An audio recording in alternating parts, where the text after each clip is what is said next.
those graves. Those are our ancestors.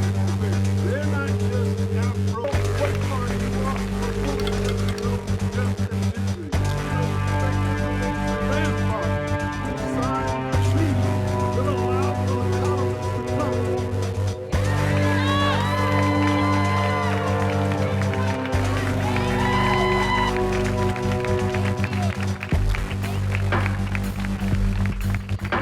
Gunman, 20 of Buffalo, who was treated and released.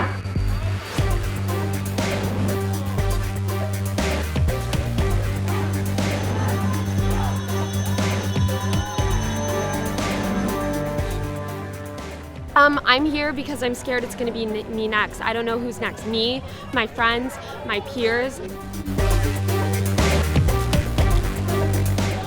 I'm a grandma. I'm against guns. That's all. Gag. It makes me gag every time this happens, and it happens all the time. Always. 2 times in the last 12 days. Second go round.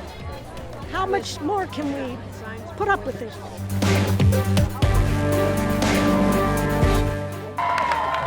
The difference between the United States and the other countries in the world is that those who want to do harm to their neighbors have access to weapons of mass destruction that only belong on the battlefields of the world and not on the streets of the United States.